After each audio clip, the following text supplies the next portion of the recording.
नमस्कार दोस्तों, मेरा नाम है अनिल और आप देख रहे हैं पाथफाइंडर अनिल। तो आप मेरे पीछे देख रहे होंगे, ये बहुत बड़ी विष्णुपद मंदिर है।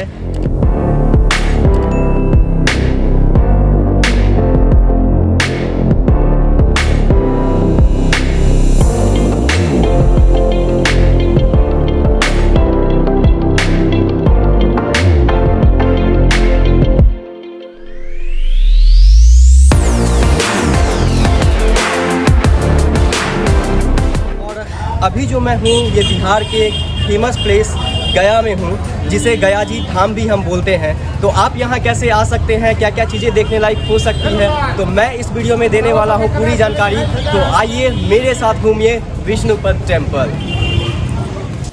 विष्णुपद मंदिर का वर्णन रामायण में भी है, लेकिन इस मंदिर का निर्माण महारानी अहिल्याबाई ने करवाया था, जो कि फाल्गु नदी के किनारे स्थित है।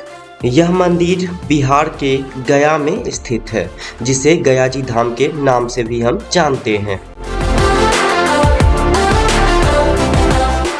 अगर मैं बात करूं विष्णुपद टेम्पल की, तो आप अंदर में वीडियो और फोटो नहीं ले सकते हैं। तो मैं मंदिर प्रांगण में जाने से पहले एक प्रसाद लिया हूं, जो प्रसाद चढ़ती है वहां पे। टोटल 70 रुपये की ये प्रसाद मुझे मिली है। और अब मैं फ़ोन को यहीं पे बाहर में रख दूंगा। तो चलिए, दर्शन के बाद मैं और भी जो यहाँ की रोचक कहानी है मंदिर के बारे में, मैं उसे आपको मंदिर से आने के बाद बताता हूँ। तो फाइनली हमने विष्णुपद मंदिर में जाकर के, अंदर जाकर के हम लोगों ने दर्शन कर लिया। तो ये मंदिर क्यों फेमस है इतना, और क्या मान्यता है ये यहाँ पे, तो आइए हम इसके कुछ इतिहास के बारे में जानते हैं। जब भी हम विष्णुपद या गया की बात करते हैं, तो गया को हम गया धाम बोलते हैं, गया जी धाम इसे बोला जाता है। क्यों? क्योंकि मरनों उपरांत जो है, जो लोग यहाँ पे आकर के अपने पूर्वज के लिए पिंड दान करते हैं, तो ये पिंड दान जो है सफल माना जाता है। और यही पिंड दान होने के वजह से ऐसा माना जाता है, जो कि उस मृत आत्मा को जो है शांति मिलती है। तो चलिए, इसके बारे में कुछ पौराणिक कथाएं हैं, पौराणिक इतिहास है। तो दो इतिहास में दो चीज़ों का वर्णन है इस मंदिर के बारे में, तो हम जानते हैं उस दो चीज़ों के बारे में। मंदिर परिसर में घूमते घूमते मुझे यहाँ के एक पुजारी जी मिले हैं। तो मैं सबसे पहले पुजारी जी को प्रणाम करता हूँ। और मैं जो आया हूँ पुजारी जी, मैं मुजफ्फरपुर से आया हूँ और ये मैं बिहार से ही हूँ। तो बहुत ज़्यादा फेमस है हमारे यहाँ का ये गया जी धाम और विष्णुपद मंदिर। तो मुझे जो मैंने पढ़ा है, गूगल से पढ़ा है या इतिहास में जो भी लिखा है, जो भी चीज़ मैंने पढ़ा है, तो मुझे दो बात की जानकारी है। लेकिन विशेष जानकारी के लिए मैं पुजारी जी से पूछता हूँ, जो क्या है यहाँ का महत्व, जो लोग यहाँ पे आके पिंडदान करते हैं, और मतलब इस मंदिर से जुड़ी हुई क्या इतिहास है, जो यहाँ पे लोग इतने दूर दूर से आते हैं। पुजारी जी, गया जी में सर्वप्रथम कहते हैं कि भगवान ये विष्णु की नगरी है और अत्यधिक एक गजाधर की नगरी से माना जाते हैं। जी जी। यहाँ कहते हैं कि पंचकोशे गया क्षेत्रम मैकम कोशम गयासिरा। अच्छा। 5 कोश का एक राक्षस था, जिसे के अंदर स्वर्ग, वैकुंठ और उत्तमोलोक आदि थे। अच्छा। यमराज देवता का अधिकार, सिंहासन सब इन्हीं के उदर में थे। यमराज देवता के पास कोई वस्तु या कोई मनुष्य उनके निकट नहीं जा पाते थे। अच्छा। पुराणों में ऐसा वर्णन आता है, पद्म पुराण, वायु पुराण में, कि यमदेव का जो पद था, आसन था, उस पद का, आसन का कोई वैल्यू नहीं रहता। अच्छा। क्योंकि गयासुर के उदर में स्वर्ग, वैकुंठ और उत्तमोलोक था। सभी प्राणी नित्य कर्म कर से दुखित यातना झेलता था, और गयासुर के स्पर्श मात्र से स्वर्ग, वैकुंठ और उत्तमोलोक जाने लगा था। इसी के लिए यहाँ पर कहते हैं, पहले सर्वप्रथम ब्रह्मा जी आते हैं। ब्रह्मा जी किस लिए आते हैं? यमराज देवता को जिस पद पर बैठाया गया, उस पद का कोई अधिकार नहीं रहा, उनका अधिकार छीन गया था। यज्ञ करने के लिए ब्रह्मा जी सोचे कि इनका पद कैसे दिलाया जाए। तो उन्होंने मन में एक संकल्प लिया कि गया जी में हम एक यज्ञ करेंगे। ठीक है। गया जी में पधारे। गया जी में देखे साफ सुथरा जगह कहीं नहीं थे, और देखे कि गयासुर का शरीर 5 कोस का था, यानी 15 किलोमीटर। अच्छा। कहते हैं कि 1 कोस बराबर 3 किलोमीटर, 5 कोस का शरीर था, तब 15 किलोमीटर पर वो शरीर है। उन्हीं पर रखकर गया जी के ऊपर एक बहुत बड़ा धर्मशिला चट्टान रखकर ब्रह्मा जी यज्ञ करते हैं। यज्ञ आरंभ करने से पहले हर किसी को न्योता दिया जाता है कि मैं फलने जगह फलने जाऊं, फलने क्षेत्र फलने जगत। मगध ये देश, गया को बोलते हैं मगध। जरासंध राजा राज करते तो वही मगध देश गया गजाधर क्षेत्र आया। ब्रह्मा जी यज्ञ करने के निर्मित में सभी देवताओं को आसन दिए, उनको न्योता दिए, यहाँ पर पधारे। जगह जगह पर हर देवता हैं, इंद्र है, सूर्य है, अग्नि है, वायु पर हर देवता को आसन दिया। यज्ञ अनुष्ठान परिपूर्ण होने पर गयासुर का जो शरीर था अग्नि के तप से हिलने लगा था। वही कहते हैं कि अग्नि के तप से जब हिल रहे थे समस्त देवता लोग, कहते हैं कि गयासुर में जब शांत करने के लिए अपनी अपनी ताकत और क्षमता लगाने लगे, पर किन्हीं के ताकत ऐसा नहीं था कि वो गयासुर के शरीर को शांत कर सके। वो क्योंकि वो स्वर्ग, वैकुंठ और उत्तमोलोक, ब्रह्मा, विष्णु और शिव तीनों का अधिकार अपने वो बस में ले चुके थे, इसलिए वो शांत नहीं करते हैं। वो जो त्रिगुणातीत होगा वही गयासुर को शांत कर सकता है, ऐसा मान्यता बताया गया। ऐसे कहते हैं कि ब्रह्मा, विष्णु और शिव जो तीनों की शक्तियां धारण कर सकता है, तो वही परमात्मा। सभी कहते हैं कि शिव और ब्रह्मा भी हार गए थे, तो उस स्वरूप में भगवान नारायण हरि के शरण में गए थे त्रिगुणातीत। जब 3 रूप बन के ब्रह्मा और विष्णु हारे थे, जब भगवान विष्णु को लाया गया तब तीनों एक हो गए और एक रूप में आए, और गयासुर के शरीर पर पैर रखते ही गयासुर का शरीर शांत हो जाते हैं। तब सब देवताओं में खुशहाली मनाने लगते हैं। गया जी में जब वो आत्मा जब निकलता है गयासुर का, तो परमात्मा से 2 वचन मांगते हैं। गयायाम पिंड बोलते हैं और एक मुंड। मुंड मने पूरा शरीर हो गया। नित्यम दिन यहाँ कहते हैं कि गयासुर के निर्मित एक लाश जरना चाहिए। और जो लाश जरती है वो लाश उधर जरती है। नित्यम दिन यहाँ पिंड पड़ते हैं, तो गयासुर के नामक से एक भोजन जाते हैं। बीच में ये गंगा मैया हैं, तो बोलते हैं गया गंगा गजाद्रो हरि। वही भगवान गयासुर सोए हैं, गयासुर पर हरि हैं, और बीच में ये गंगा मैया थे। तो वही बोलते हैं, इस मंत्र से पिंडदान छोड़ते हैं। गया गंगा गजाद्रो हरि, गयायाम गयासुरे फाल्गुनी गंगा तीर्था एदम पिंडम ददामयम तस्मै सुधा। इस मंत्र को उच्चारण करते हुए पितामह पर पितामह, वृद्ध पर पितामह, माता मही परमात्मा, वृद्धा परमात्मा, आस्मद नाना नानी प्रणानी, वृद्धा प्रणानी, नाना प्रणाना, वृद्धा प्रणाना, मामा मामी मौसी, फुआ फूफा, सास ससुर कुल, यानी 7 वंश 121 कुल कोटि उद्धार करने के लिए संगी साथी मित्र गुरु माता गुरु पत्नी भाई बंधु वर्ग आदि अपना जो लड़का लड़की है, गर्भ का है, ज्ञाता ज्ञाता अज्ञाता, जिनका नाम गोत्र भी नहीं पता है, मन में यह धारण कर लिया कि मैं गया जी करना के उत्सुक हूँ, गया जी में पिंड पारने के लिए, तो कोई सामग्री नहीं भी जुटे, तो सीता माता ने यहाँ बालू का पिंड दान किए थे। उनके पास बहुत सारे पैसे थे, फिर भी भाग्य में जो लिखा रहता है उसी से पिंड दान उद्धार होते हैं। तो कहते हैं सीता सीता ददौ सीता दशरथ नामे बालू का पिंडा लव सौभाग्य दिए थे, तब वो प्रतिष्ठा में यहाँ बताया गया कि नहीं, अगर जो श्रद्धा है समर्थ है तो यहाँ भक्ति नहीं हो पाता है, और मन में श्रद्धा और सामर्थ है तो तिनका से भी गया जी का पिंडदान हो सकते हैं। कहते हैं भगवान समी पत्रम परमाने चा पिंडदान न, असमद को उद्धार करने के लिए समी के पत्ता के बराबर पिंडदान हमारे पास जुट गया। श्रद्धा है, प्रेम है, भगवान से प्रीत है, तो भगवान कहते हैं कि असमद कुल का उद्धार हो जाएगा। और विशेष कहते हैं जिसके पास धन दौलत अत्याधिक है तो नारियल ऋतु के फल बराबर पिंडदान करेंगे तो भी गया जी में उद्धार होते हैं, उद्धार हो जाता है। यही है वो गया गजाधर की नगरी है। कहते हैं कोलाहल पर्वत पर उन्होंने तपस्या की थी। एक कहानी और है जो ऐसा मतलब लिखा हुआ है, जो रामायण में लिखा हुआ है, जो जिस टाइम में राम लक्ष्मण और सीता मतलब यहाँ से लौट रहे थे, ये यहाँ पे आए थे, तो एक तो वो सामने सीता, वो सामने आप मेरे पीछे जो है इस नदी के जस्ट उस पार में सीता कुंड भी है, उसका ब्लॉग मैं अलग से सेपरेट बना करके आप लोगों को दिखा दूंगा। तो पंडित जी जो मतलब कहानी जो कहा गया है, जो कि एक आकाशवाणी होती है जो सीता माता को पिंड दान करने के लिए, और सीता माता जो है वो मतलब राम और लक्ष्मण उस टाइम जाते हैं वन में लकड़ी वगैरह लाने के लिए, और उसी टाइम आकाशवाणी के समय में जो है सीता माता मतलब बालू से पिंडदान कर देती हैं। लेकिन पिंडदान करने के बाद जो है सीता राम लक्ष्मण जी आते हैं, तो वो पूछते हैं जो कि मतलब किससे, मतलब क्या प्रमाण है यहाँ पर, तो शायद सीता माता ने वहाँ पे जो एक फाल्गु जो ये नदी है, ये नदी को साक्षी बताती हैं, एक गाय होता है उस गाय को साक्षी बताती हैं, और एक ब्राह्मण होते हैं उस ब्राह्मण को साक्षी बताती हैं, और एक पेड़ होता है जिसे अभी शायद अक्षय वट के नाम से हम लोग जानते हैं। तो वो पेड़ मतलब इस 4-5 जो है साक्षी मान करके और वो मतलब बताती हैं जो कि यही साक्षी हैं। तो बताइए ना थोड़ा सा वो कहानी, मतलब जो क्या क्या श्राप मतलब मिला है। अभी आप जैसे ये देखेंगे ये फाल्गु नदी है, और इस फाल्गु नदी में जो है पानी नहीं रहती है, ठीक है। यहाँ पे जब आप गड्ढा करेंगे, आप देख रहे होंगे जो बहुत सारे जगह पे गड्ढा किया हुआ है, गड्ढा करने के बाद जो है पानी निकलती है। तो थोड़ा सा वो श्राप के बारे में बताइए ना, जो कि मतलब क्या क्या श्राप पड़ा था उस चारों लोगों को, और कैसे वो मतलब ये है। भगवान राजा रामचंद्र जी भगवान विष्णु के अवतार हैं। जी जी। स्वयं वह नारायण धारे हैं, ठीक है। नारायण का अंश अवतार हैं। कहते हैं अयोध्या उनका घर है। जी जी। और राजा प्रतापी कहते हैं कि दशरथ जी उनके पिता थे। अपने पिताजी के लिए कहते हैं कि वो वनवास काट रहे थे। ठीक है। भगवान का जब युग चल रहा था, भगवान राम का, उस युग में यहाँ पर वनवास काटते हुए गुजर रहे थे। तो उन्होंने देखे कि गया जी में सभी पितरों को उद्धार के लिए पिंडदान छोड़ रहे हैं। तो उन्होंने सोचा कि हमारे भी पूर्वज गुजर चुके हैं, तो हम अपने पूर्वजों के नाम से पिंडदान क्यों नहीं कर ले, हम वनवास जब काट रहे हैं। तो यही रास्ते से गुजर रहे थे, इसको बोलते हैं गया गजादर क्षेत्र आया। अच्छा। भगवान 14 भुवन 3 लोक सब कुछ के मालिक होते हुए भी संसार में जो मनुष्य जन्म लेता है और जो मनुष्य मृत्यु पाता है, उसके नाम से गया जी में पिंडदान अवश्य देना चाहिए। गया जी का महत्व बहुत है। पद्म पुराण, वायु पुराण, स्कंद पुराण या रामायण या गीता में उनका उल्लेख मिल जाएंगे आपने कि किस जगह किन के नाम से पिंडदान हुए। जहाँ यहाँ 5 पांडव भी आ चुके हैं। राम जी जब वनवास काटते हुए गुजर रहे थे तो एक जगह सीता माता को ही फल्गु गंगा के निकट में बैठाए।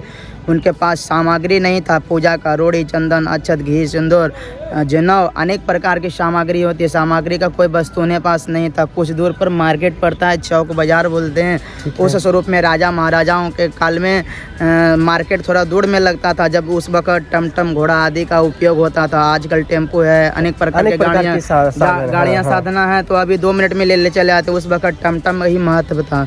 टमटम से जब भगवान राम जी सामग्री लाने गए, तब तक राजा दशरथ जी प्रकट हो जाते हैं और प्रकट होते हैं और आकाशवाणी यही करते हैं कि हे सीते, जितना जल्दी तुम हमें पिंड दान कर दो। तो कहते हैं शुभस्य अति शीघ्रम, जितना जल्दी हो पिंडदान हमें दे दो। तो सीता माता यही बैठे थे, तो उन्होंने आश्चर्यचकित में पहले घबरा गए कि हमें कौन पुकार रहे हैं। जब देखने सामने दिखाई पड़े तो राजा दशरथ जी कहते हैं कि दिखाई पड़े पहला के देवता पुत्र, ये कहते हैं देवता पितर लोग थे, अपने हाथ में पिंडदान लिए जाते थे। राजा दशरथ जी का हाथ इसलिए वहाँ निकाला है कि पहले देवता पितर जो थे अपने हाथ में पिंडदान लेके जाते थे अपने हाथों में। तो कहते हैं गया गजाधर इस नगरी में पिंडदान तब से पड़ने लगा बालू का, जब सीता माता के पास कोई सामग्री नहीं थी, वस्तु नहीं थी। तो शुभस्य अति शीघ्रम, जितना जल्दी हमें पिंड दान कर दो सीते। तो सोचे कि हमारे पास कोई सामग्री नहीं है, रोड़ी चंदन अक्षत नहीं, हम कैसे पूजा कर लें। किसी के पास भोजन बनाने के लिए कोई सामग्री नहीं है, कोई आदमी कह दे कि हमें भोजन बना के खिला दो, तो वो बोलेगा हमारे पास कोई सामग्री नहीं, तो ना ही गचेगा। इसलिए सामने बालू का ढेर दिखाई पड़ रहा था, तो उन्होंने बोले ये बालू का ढेर है, इसी से पिंड दान कर दूं क्या। तो राजा दशरथ जी प्रतापी थे, उन्होंने बोले हाँ इसी बालू का पिंड से हमें दान दे दो और इसी में मैं सब कुछ में परिवर्तन कर दूंगा, जौ, रोड़ी, चंदन, अक्षत में। ऐसा वो प्रतापी राजा थे कि वो सब कुछ में परिवर्तन कर दिए और माता सीता ने यही पिंड दान दिए। तो वही कहते हैं सीता कुंड से नाम से विख्यात है। यहाँ पिंड दान हुए और राजा दशरथ जी हाथ में पिंडा लेने के लिए तैयार हुए। पिंडदान में पहले ही बोला कि पहले देवता पितर आते थे, वो हाथ में पिंडदान लेके जाते थे। अच्छा। वही राजा दशरथ जी भी सोचे कि हमको भी पिंडदान हाथ पर ही मिलेगा, परंतु माता सीता गर्भ से जन्म नहीं लिए थे, उनकी माता धरती थी, तो वह धरती माता पर ही अपने पिंडदान कर दिए और राजा दशरथ जी हाथ निकाले रह गए। तब से उनके दर्शन के लिए वो कहा चला गया कि राजा दशरथ जी हाथ छाने हैं, वही सीता कुंड कहलाते हैं। अच्छा। और यहाँ जब पिंड की प्रक्रिया से सीता मैया गुजर गए, पिंडदान हो गया, तब राजा रामचंद्र जी भगवान बाजार से लौटते हुए जब आते हैं तो उनको भरोसा नहीं हुआ कि ये मतलब राजा दशरथ जी को पिंडदान हो चुके, उद्धार हो गए। अब सीता माता मन में बोलने लगे कि हाँ पिंडदान उनके नाम से हो गया। अगला आदमी को भी भरोसा नहीं होगा, जांच पड़ताल करने के लिए गवाह बना। वही मैं जो रामायण पढ़ रहा था ना, तो वही 4-5 लाइन मैंने पढ़ा था, तो उसी के लिए अब जो है वो चीज़ आप पूरा कहानी जैसे बताया, अब मुझे ये चीज़ क्लियर हो रहा है। अब बताइए। कहने का तात्पर्य यही हुआ, सीता माता ने जब बालू का पिंड दान किए तो ब्राह्मण की आवश्यकता होती है, पिंड की सामग्री की आवश्यकता होती है, आसन लोटा का आवश्यकता पड़ती है। माता ने हर कुछ का आवश्यकता कर लिया, आसन लगा लिए, राजा दशरथ के नाम में पिंड दान कर लिए। पिंड दान करने के बाद ब्राह्मण को दक्षिणा की बारी आती है। दक्षिणा में माता सीता ने कहते हैं कि सोने के अंगूठी पहने हुए थे, हर प्रकार का कंगन, मोती, हार, रत्नों से पहने हुए थे, तो ब्राह्मणों को दान में दे दिए।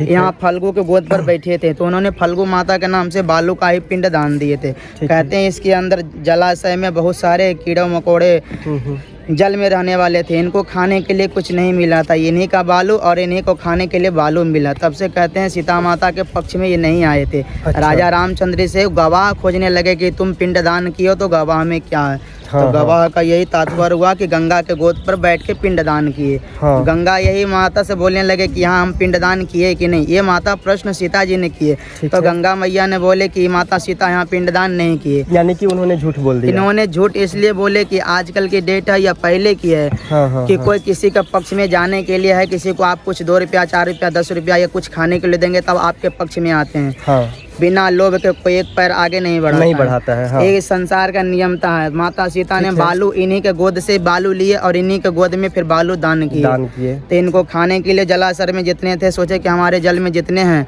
हम इनका राजा हैं, हमारे प्रजा को कुछ खाने के लिए नहीं मिला तो सत्य बोल के कोई फायदा हमें नहीं है, इसलिए हम झूठ क्यों ना बोल दें। हो सके अगला बार मुझे कुछ खाने के लिए मिल जाए। हाँ। ऐसा मन में सोचे, वही कारण उन्होंने झूठ बोल दिया। मिथ्या वचन करने के लिए माता सीता को अत्यधिक क्रोध आ गया। वो जगदम्बा रूप में आ गए। अच्छा। जगदम्बा उस वक्त समझ रहे थे कि सीता साधारण एक नारी है, राम की पत्नी है, साधारण है। साधारण समझते समझते जब मूल रूप में माता आ गई जगदम्बा रूप में, तो उनका अभिमान नष्ट करने पर आ गई कि जो तुम्हारा अंदर ये अभिमान चल रहा है, जल इतना भरा हुआ है, जिस अभिमान पर तुम कूद रहे हो उस अभिमान का तुरंत नष्ट हो जाए। ऐसा बोलते ही उन्होंने ऐसा संकल्प किया जाए तुम्हारा मिथ्या वचन के कारण तुम्हारा जल अंत सलीला स्वरूप में कहते हैं कि ये पान है, जैसे हम ये 1 लोटा पानी हम पी सकते हैं, 2 लोटा पी सकते हैं, ये पूरा गंगा को सोखने के लिए हमें सामर्थ्य होना चाहिए। ठीक है। जब तक माता सीता को साधारण समझ रहे थे तब तक वो गंगा जी मैया को बारे में कुछ भी बोल रहे थे, माता सीता बर्दाश्त कर रहे थे।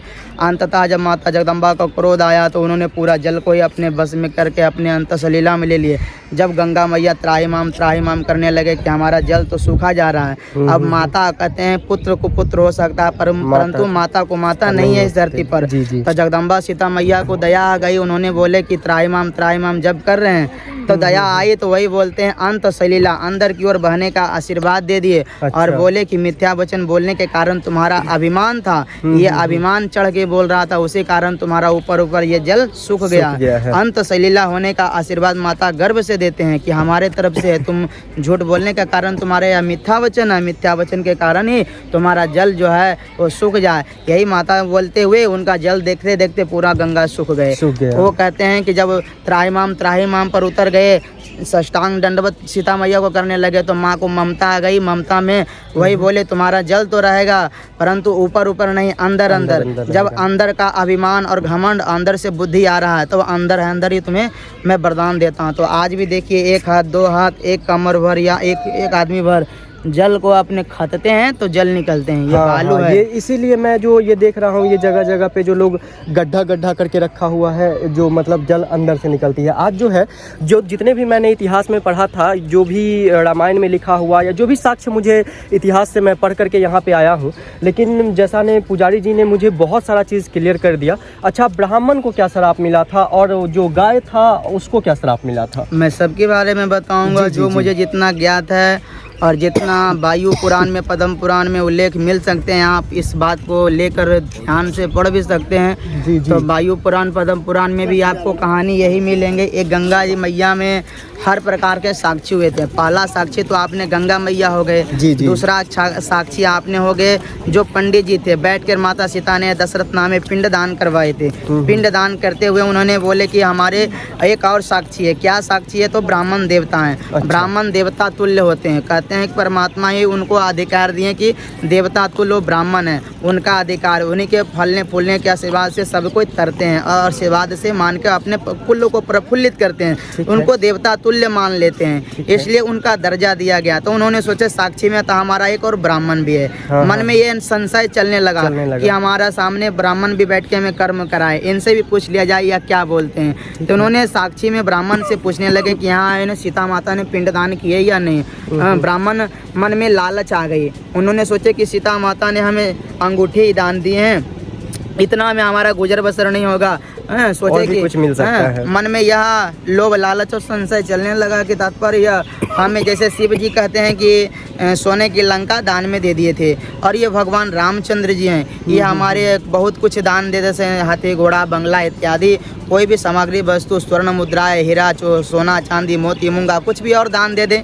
हमें सत्य बोलने में क्या लाभ है? सत्य बोलने में सिर्फ एक अंगूठी प्राप्त होगा और झूठ बोलने में दूसरा बार पिंडदान होगा तो और लाभ हो जाएगा। इसलिए ब्राह्मणों को कहते हैं मिथ्या वचन बोलना पड़ गया। मिथ्या वचन बोलने के कारण माता सीता ने अंदर से वो कहते हैं ना कि गुस्सा आ गया ब्राह्मण के ऊपर भी। हाँ, तो हाँ, ब्राह्मण को ऐसा माता जी ने श्राप दिया कि जितना कमाओ कितना खाओ, पेट भरने वाले नहीं हो, तुम सब सदा दरिद्र रह जाओगे। क्योंकि कोई आदमी कितना तिनका भी दे तो तिनका भी गच लेना चाहिए, अगर जो भर के दे तो भर के गच लेना चाहिए। तो जैसे है कि जो वस्तु मिले उसका सत्य बोल देना चाहिए। सत्य बोलने में क्या जाता है, तो उन्होंने सत्य नहीं कहा, सत्य का उच्चारण नहीं किए, झूठ का सहारा लिए। झूठ का कहते हैं कि झूठ का झूठ परिणाम होते हैं। तो माता सीता ने जैसे ही क्रोध में आकर ब्राह्मणों के दिए, तत्पश्चात ब्राह्मणों को श्राप लग गया कि कितनों खाओ कितनों कमाओ, पेट भरने वाले नहीं है। तो ये एक उदाहरण में मिलते हैं कि ऐसे श्रापित के उपरांत में ब्राह्मणों को लालच आ गई थी। लालच के कारण ही उन्होंने सोचा कि और हमें कुछ मिल जाए खाने के लिए। जैसे हमारे पास 2 रुपया है तो हमें 2 लाख भी मिल जाए तो हमें बैठ के आराम से खा सकते हैं। तो मिथ्या उच्चारण करने का परिणाम मिथ्या ही मिलेगा।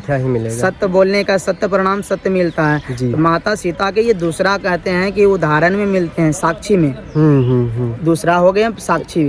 अब तीसरा साक्षी कहते हैं गौ मैया। गौ मैया कहते हैं कि इस जगत की माता होती है, मूल रूप में है, वो दूध भी देती है, हर प्रकार से दूध अमृत के बराबर होता है। वो गौ है, पूजनीय है। पहले गौ को आगे भी पूजा जाता था और पीछे भी पूजा जाता था, लेकिन जब से सीता माता ने श्राप दिए तब से अग्रभार पूजे जाते हैं, अग्रभार अशुद्ध हो जाते हैं। अच्छा, तो कहते हैं ये सीता माता आने के कारण और पिंड प्रदान होने के कारण अग्रभाग झूठा हो गया, अग्रभाग सत्य हो गया। तो ये प्रक्रिया कब हुआ, जब माता सीता ने जब बालू का पिंड खाने के लिए गोरू को उन्होंने दिए थे और वो बालू ही दिए थे। तो माता सीता गवाह में साक्षी में यही बताए कि गोरू तो भगवान रामचंद्र जी हर भाषा जानते थे। अच्छा, भगवान रामचंद्र को हर प्रकार के ज्ञान थे, वो सर्वज्ञ हैं, सर्वशक्तिमान हैं और उनको साधारण रूप में समझना नहीं है। हमारा आत्मा यही कहता है कि वो परमात्मा हर जीव, हर रूप, हर भेष, हर मूल मंत्र में जब वो हैं तो उनकी भाषा वो अवश्य जानते हैं। उसी रूप में गौ से मैया से पूछने लगे कि यहाँ सीता माता ने पिंडदान दिए या नहीं। अब गौरव माता हाँ करने के बजाय ना करने लगे। उन्होंने सोचा कि हमें खाने के लिए कुछ मिला नहीं है, खाने के लिए हमें बालू मिला है। अब किसी को खाने के लिए बालू देंगे तो क्या आपके पक्ष में सत्य बोलेंगे? नहीं। जब खाने कोई वस्तु कोई खाया जाता है तो उससे एनर्जी और शक्ति प्राप्त होता है और बालू खाने से एनर्जी शक्ति प्राप्त नहीं उन्हें। तो उन्होंने बोले हमें खाकर भी हमें शक्ति प्राप्त नहीं हुआ तो सत्य बोलने से क्या लाभ है। तो उन्होंने सोचे कि हम झूठ क्यों ना बोल दें। तो उन्होंने झूठ का सहारा ले लिया और माता सीता फिर से अत्यधिक क्रोध हो गए कि हमारे पक्ष में कोई आ तो नहीं रहा है, ये जगत की गौ माता होकर मिथ्या वचन में कर रहे हैं कि हमको कुछ खाने के लिए नहीं मिला।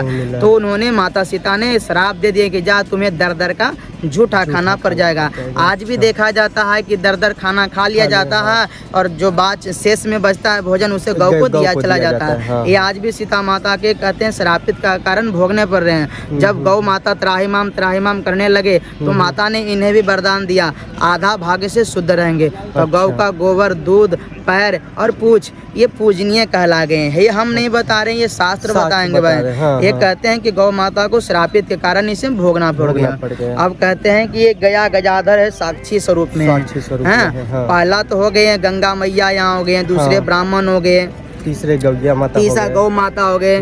यहाँ पर प्रक्रिया अनेक प्रकार से गुजरते हैं। हर जगह तुलसी का पाता भी होते हैं, पूजा में तुलसी होते हैं। तुलसी को कहा गया है कि उन्होंने भी सत्य वचन नहीं उदाहरण किए। उन्होंने बोले कि यहाँ पर सीता माता ने पिंडदान नहीं प्रदान हुए। आज भी कहीं भी अगर जो सफर के आप तुलसी माता को रोपिएगा तो कहीं हरे भरे नहीं रहेंगे और अचानक कहीं से भी उग जाएंगे कहीं पर भी, तो वो हरे भरे सदैव रहते हैं। तो उनका ये श्रापित मिल गए थे कि कहीं तुम हरे भरे रहोगे कहाँ, जहाँ तुम्हें जल नहीं मिलेगा और घर में रहेंगे तो आपने सूख जाएंगे। तो ऐसा उन्हें अब पांचवा कहते हैं अक्षय वट में जाते हैं तो वहाँ उन्होंने पिंडदान किए। तो माता सीता ने बोले कि अब हमारे पक्ष में कोई आ ही नहीं रहा। तो माता सीता अंततः अपने मन में निराश होने लगे। तो ये दुनिया का एक रीति है कि 100 दरवाजा हार जाए तो एक दरवाजा है आपके लिए। तो 99 दरवाजा बंद हो गए थे, भगवान कहते हैं, तो एक दरवाजा उनके लिए खुला था, वो थे अक्षय वट माता थे। उन्हें आस और भरोसे पर उनसे पूछने लगे कि हमारा यही एक और अंतिम है, अब इनसे हम राय विचार ले लेते हैं। अगर जो ये भी मिथ्या वचन बोल दिए तो हमारा सब कर्म किया व्यर्थ हो चलाएगा। तो वहाँ पर अक्षय वट माता से वट वृक्ष से पूछते हैं राम भगवान कि यहाँ सीता माता ने पिंड दान किए हैं या नहीं। तो उन्होंने ऐसा मन में उच्चारण करने लगा कि आप ही बताइए, आप पेड़ों में वृक्षों में श्रेष्ठ हैं, पीपल और बरगद। संसार में 2 वृक्ष ऐसा है जो पूजनीय मानते हैं, सोमवती अमावस्या को पूजने के उपरांत भी उस पौधा को उपयोग करते हैं। तो उन्होंने सोचे कि बटर वृक्ष है, उसमें छाया ठंडा ठंडा लगते हैं, तो उनसे उसी रूप में वृक्ष योनि में पूछे गए। तो माता और गर्भित से बोलते हैं बट वृक्ष कि हाँ यहाँ माता सीता पिंड दान किए हैं। और माता को अंदर से गर्व हो गया। अब अंदर से मन में आत्मा में ताकत आने लगा। अब सीता माता मन में सोचे कि हमारे पास हमारे पक्ष में कोई तो बोला कि सत्य है कि माता सीता ने पिंड दान किए। तब अब आत्मा सीता मैया को गर्वित होने लगा। गर्व से सोचे कि हम इसे क्या ने क्या दे दें। तो जब माता प्रसन्न हो गई तो अजर और हरे भरे रहने का, मनोवांछित फल देने का, एक फल त्यागने का और एक फल मांगने का आशीर्वाद प्रदान कर दिए। तो यही कहते हैं कि ये गया जी के ये प्रक्रिया है। सीता माता जब यहाँ पिंड दान कर लिए थे तब अक्षय वट में ये गवाह थे, साक्षी थे। कहते हैं एक साक्षी गोपाल मंदिर है गया गजाधर के ही निकट। यहाँ साक्षी कराया जाता है। कोई भी कर्म कीजिए तो उसका साक्षी होना चाहिए। तब से ये प्रक्रिया साक्षी में माना गया है। ऐसा वेद पुराण करता है। कोई भी कर्म कीजिए जब तक भगवान को अर्पित नहीं कीजिएगा तो वो कर्म समर्पित नहीं होता। हम कोई भी कर्म किए भगवान विष्णु हरि को समर्पित करना पड़ता है। आपने पिंड दान किए तो यहाँ पर घाट पर कोई